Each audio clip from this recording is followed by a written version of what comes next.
Yum, yum, yum, yum, yum, yum, yum, yum, yum, yum, yum, yum, yum, yum,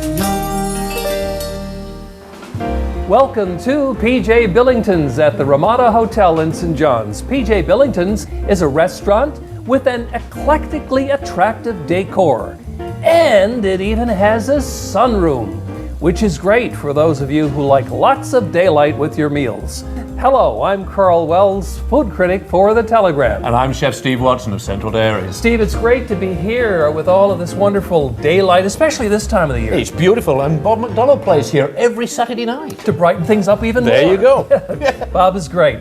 Now we've got a great actor on our show today. We have Allan Hawco, a Newfoundlander who's acted with the likes of Christopher Plummer, Shirley MacLaine, and Neve Campbell. And recently he was in a movie called Above and Beyond, and he was an actor in there. Lead role, actually. Lead role, Above yes, and yes. Beyond. And he's involved in a project right now which is pretty exciting, which he's going to be talking to us about. And later on the program, folks, you're going to get to see Sir Watson here actually do an ice carving. A 400-pound block of ice, Carl, but don't stand too near. I'm going to have the chisels and the chainsaw going, you know. So. There you go. Yeah, stay away from Watson and his chainsaw. Anyway, we've got to talk about our appetizers, which Chef Mueller has done for us here at PJ Billington's. This is the famous PJ Billington's bruschetta, which they tell me is made from scratch and goes over really well here with the patrons. And not only are those famous, look at these beautiful pan-fried cod tongues. Look at the way the chef has done these pork scrunchions there as well, with some lemon drawn butter and some tartar sauce. I may steal one of those cod tongues later, Oh, Steve. yes, Anyway, yes. let's get stuck in and get our show rolling.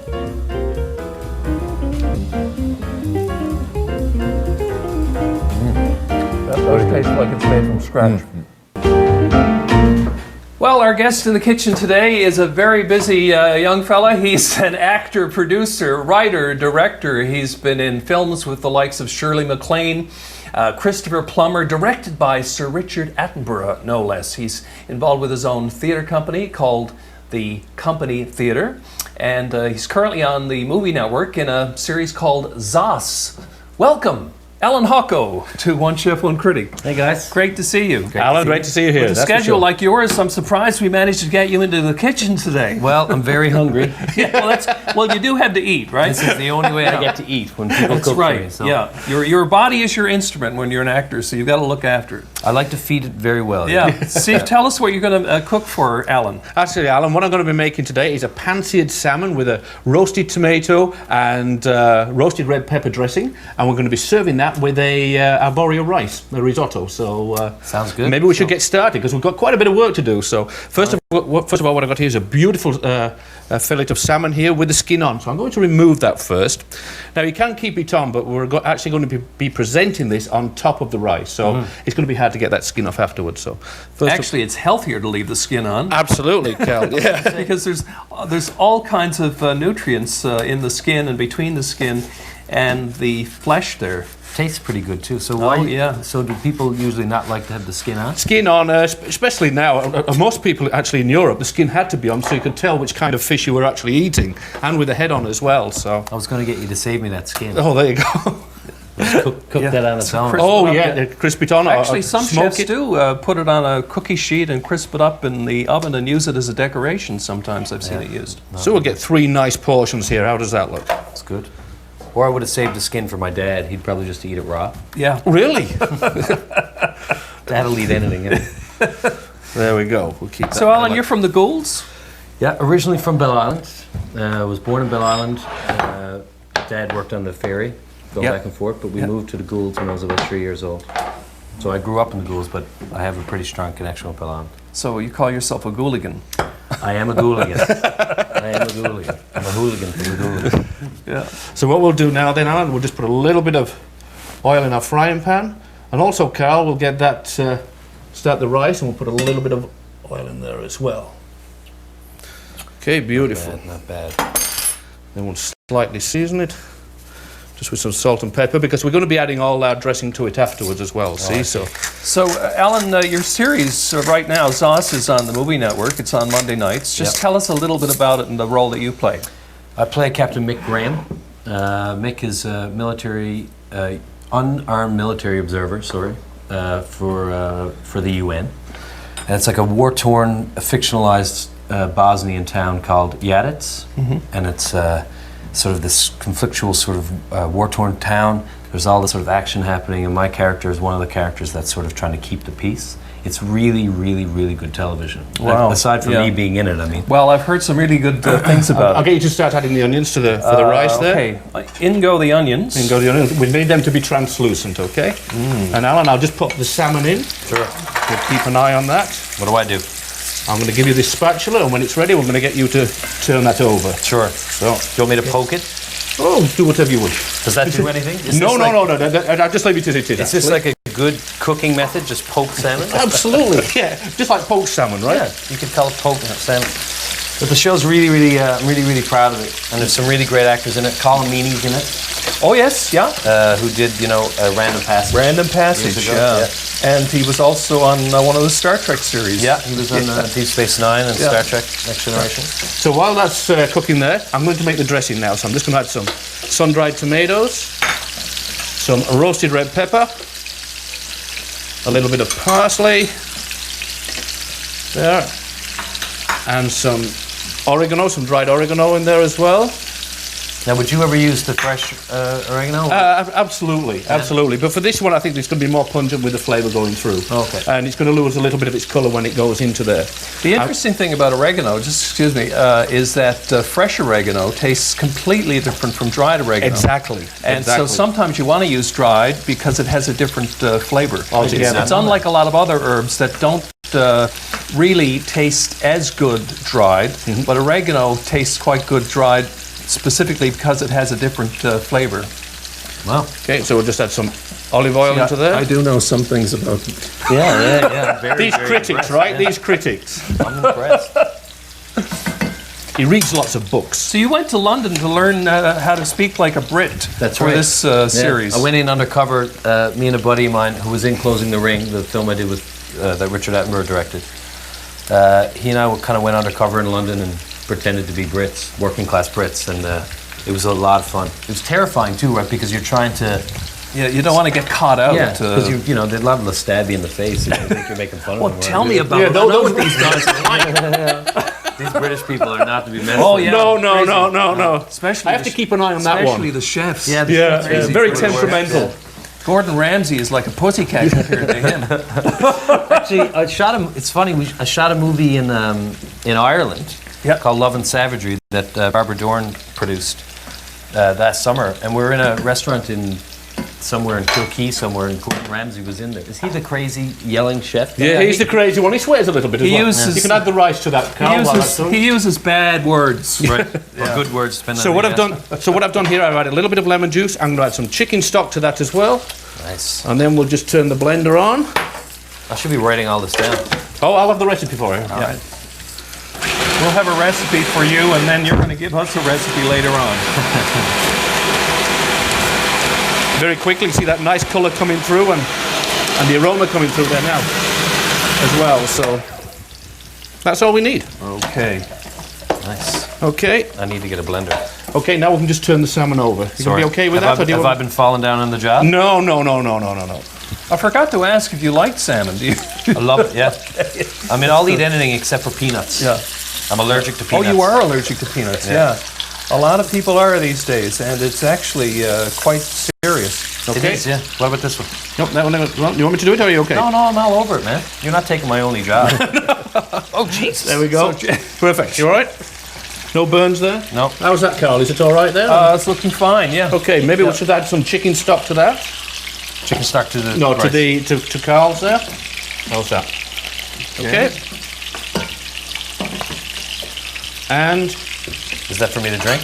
oh, absolutely. Well, we're for show now. Actually, it's for Karl's rice. As soon as that comes to the boil, then we can just turn that up a little bit. Karl? So is this risotto I'm making? Absolutely. Oh. And Because the show's only 30 minutes. they'll By come the to the magic boil of and we'll be all right. television, we're going to have to finish this off, I think. Okay, so that's just turned over there nicely now. Now we're just going to add the tomato basil dressing to it. Oh, you put the dressing right into Right into it. Just going to cook all the right into flavours pan. through it. Okay. Exactly. You fix that little bit there, look. Yeah. It's all about the presentation, Karl. All about Yeah. the presentation. I messed up the salmon. My only job. No, I you messed did up. a You did a good wonderful job. job there. Actually, and you didn't go up in flames, which is good. It's a good start, that's for sure. Yeah. So you're working on an interesting project now. It's called The Republic of Doyle. Yep. Tell us about that briefly. Republic of Doyle is a television show that I wrote with local writer Perry Chafe from Petty Harbour and a guy, Malcolm McCrory, who actually wrote Zos. I'm producing, writing, and starring in it. We shot a pilot a little while ago, and now we're waiting to find out if we're greenlit for a series that would be running in St. John's. Oh, that'll be great. Yeah, it's about That'll be a great. PI agency in St. John's, father and son duo solving crime. Wow. Yeah, and dealing with their Okay. personal life. It's really fun. It's a lot of fun, actually. So do we actually have any PI agencies in town? I'm not really allowed to talk about Oh, it, but okay, we do. okay. We We do? do? Yeah. Oh, okay. I mean, I'm joking, but we met with some of the real guys. Oh, great! Yeah, Yeah, they do a Yeah. lot of like insurance scams, stuff like Yeah. that. They do marital stuff. It's a lot of fun. So Yeah. we're trying to keep the show in sort of the reality. Yeah, because I know you're the type of actor who likes to kind of get stuck in and actually learn Yeah. how people do whatever it is if you have to portray it on the screen. Yeah. So The real stuff that they do. Yeah, it's always a lot more fun. You know? You can Yeah. keep stirring, Karl. Oh, sorry. It is risotto. I don't want it to stick or anything there. And actually, Alan, we Right. can just put the tomatoes, put it out right in there and cook it in. Or the All whole over? thing. Yeah, don't be shy. Just There we go. spilling the. Oil. Perfect. All right. Wow, that looks good. Yeah. Are we going to put saffron or anything in this? Not this particular one because you've got this beautiful sun-dried tomato Right. and so oregano you get a dressing bit of going in there. contrast going between Absolutely. this and that. Yeah. And when that comes to the boil, you don't drink the wine, you can add the wine to it as Oh, well. okay. So. Yes, thank you very much. Can't be passing that around This right is in front of me. this is dry white wine. Dry white wine. Okay. I chose that one, Karl. Oh, good for you. Yeah. Yeah, I'm sure our wine experts will be pleased. Yeah.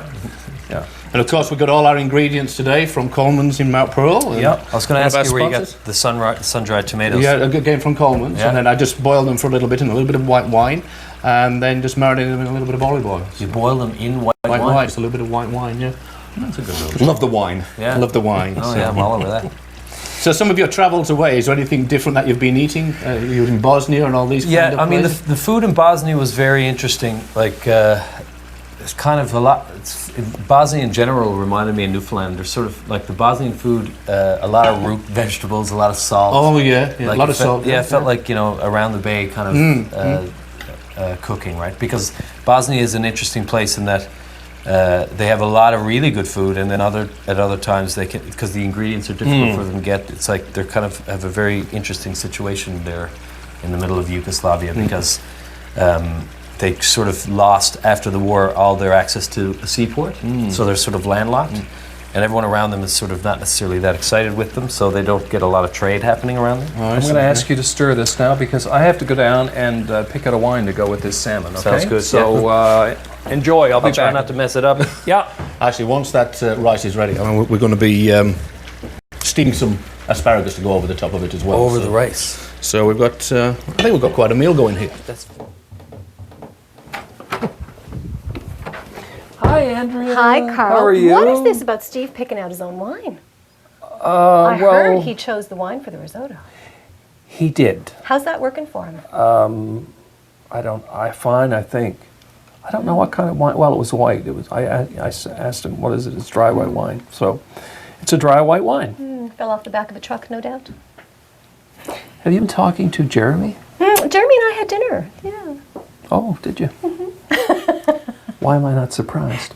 Anyway, we've got a Gooligan upstairs. Allan Hawco. He's from the Goulds. Fantastic. Gooligan, get it? Yeah. Great young guy, actor, film, produces, all the rest of it. Anyway, we're doing fried salmon for him, or pan-seared salmon, excuse me, with oregano. It's got cherry tomatoes in it. Lovely dish. So, and risotto, of course. Yes. So, what do you suggest? Well, normally you would think about white wine with salmon, but because we've got the olive oil and the oregano and the sun-dried tomatoes like you were talking about, it really feels to me like it needs a red wine. So I've got 3. Now, you wouldn't want something huge and big like a Zin or a Cab. You could certainly do a nice full-bodied Chardonnay with it if you wanted to go white, but today we're going to talk about red wines with it. This is a lighter style red. It's a Rhone Valley. So it's always a blend. It's Syrah, Carignan, a bunch of different grape varietals. Very light, easy to drink. What is it usually called? drunk. This is called La Vieille Farm, the old farm. And it's really lovely. Very light, easy to drink, good sipping wine. This one is a Chianti from Italy. So typically this would be perfect with Italian sort of flavorings like we have going on in the dish today. Very light style, easy to drink, low tannins, nice fresh acidity, really lovely. And the other one we have is a Spanish. And this normally a Tempranillo, this is a Toro, so it's a Tempranillo clone. You would think it would be big and tannic, but this is a very young wine. It's very fresh, lots of berries, so it's going to be lovely with that dish as well. You know, I saw somebody cook a salmon dish once with red wine, which surprised me. It was cooked with red wine and sliced oranges, salmon. That sounds Yeah. gorgeous. Yeah, so yeah, red wine, great. What's the price point on the Chianti? This one is 18, they are 13, and this one is in the $23, $24 range. Okay, I kind of like the idea of Chianti. Ruffino, Ilio. I'm going to try this one. I think it'll go great. Thanks a lot. See you Okay? later. Yeah. Enjoy your dinner. Maybe you and I and Jeremy should get together sometime. I'd love that, Karl. See ya. So there's a photo of me there. Why do you have a photo of me? Well, Carl's your biggest fan, and with the Oscar as well, you see. Oh, this photo, yeah. Yeah, we're putting all of our hopes in you now. That might be a mistake. This is to bring good luck. Yeah. We want you to win an Oscar. So what do you got there? Anyway, this is a beautiful red wine that Andrea recommended, and it's Thank you, Carl. it's Italian, Chianti actually. Oh, great. And I love red wine. I thought she was going to recommend a white, but well, she did actually recommend some white, but I picked the red. So Perfect. let's have a taste. All right. You go ahead and give us your opinion of what Stephen has created here. You got a deal. I love the way you put the risotto on the bottom, and It certainly gives some height to the plate, doesn't it, Carl? Yeah, it's beautiful. Yeah. Yeah, I'm going to try this. So am I ready to? You go ahead. you Yeah, go right in. Go On the dig guy. in and let us know what you think of it. And The secret with this risotto, we actually brought it to a boil and really cooked it really fast, and then just let it sit for about 20 minutes. Is that right? Yeah. oh, okay. Oh, this is very, very Oh, good. I'm very going to tasty. try the risotto. Yeah. Because I love risotto. The salmon's very moist as well. Got a bit of a Mediterranean flavour with the sun-dried tomatoes, I think. No, that's an excellent. This risotto's really, really good. So, just one quick question. When you did the movie with Shirley MacLaine and Christopher Plummer, I know who loves good food, good wine, was the food on the set really good? Oh yeah, I mean, you know, it was good, but the best food I've ever had on any set is here in St. John's. With the catering here, Todd Perrin and Oh, right, Todd, yes, Carolyn. yeah, very good. And very good Carolyn, guy. they Excellent do, chef, excellent chef, yeah. They do Anyway, really, really good food. you're going to give us a recipe for tomato sauce. Yeah, I have I know it's like such a male thing to be really obsessed with tomato sauce, or maybe it's not, but What's your secret? my secret I got from Romano Danillo's dad, who's the chef in town, I think Vince Danillo. No, Vince Danilo, yeah. I used to live with Romano in theater school in Montreal, and the basic simple principle is fry the garlic, like just chop up like as much Yeah. garlic as you Yeah. can possibly get in the bottom of the pan, fry it up until it's almost brown, throw in the tomatoes and basil, and stir it for about as long as Well, possible. cheers Perfect. to you, Alan, and all the best with Republic of Doyle. Watch Zoss on the movie channel, everybody, Movie Network, and go to centraldairies.com for the recipes. Perfect. Cheers. Cheers. Cheers. Cheers. For more of Chef Steve Watson's recipes, our recommended wine lists, and guest recipes, log on to centraldairies.com.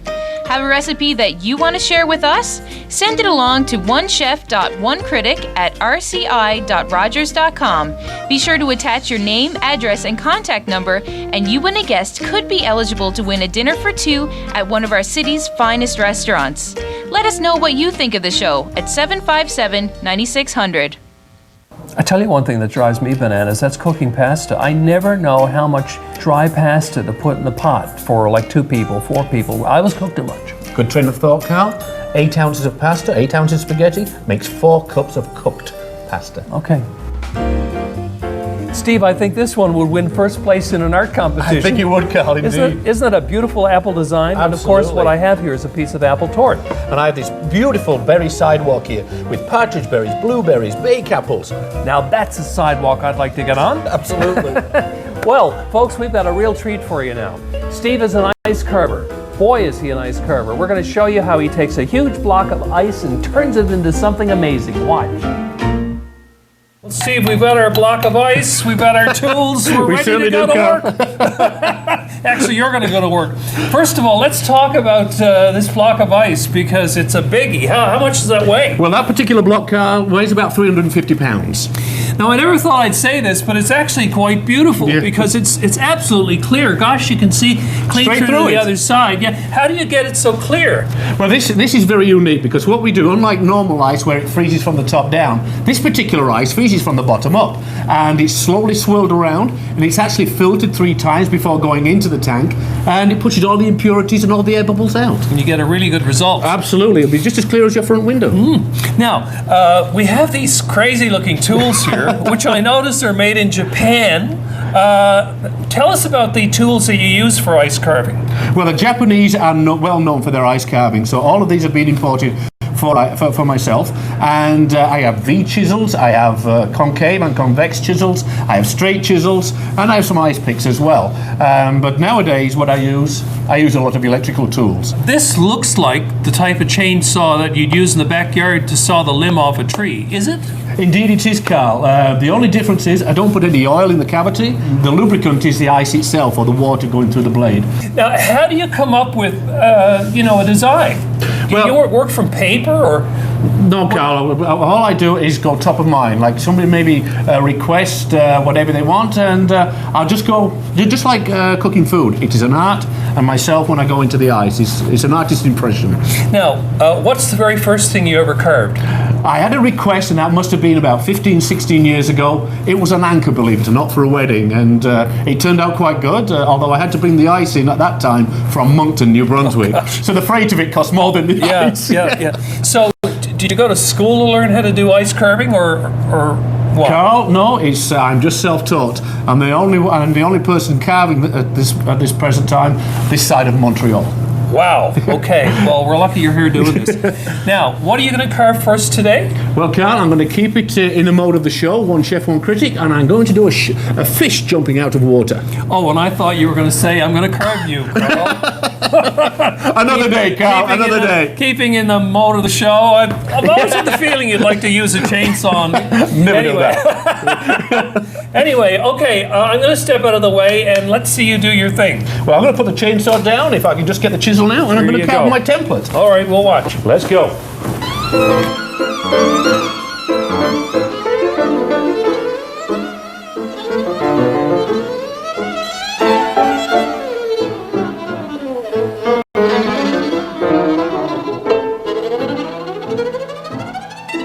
Oh, Steve, what a great job you've done. Thank you, Karl. I don't think that's the first time you've carved a fish. No, I've carved a couple like this, and I like doing this for display anyway, that's for sure.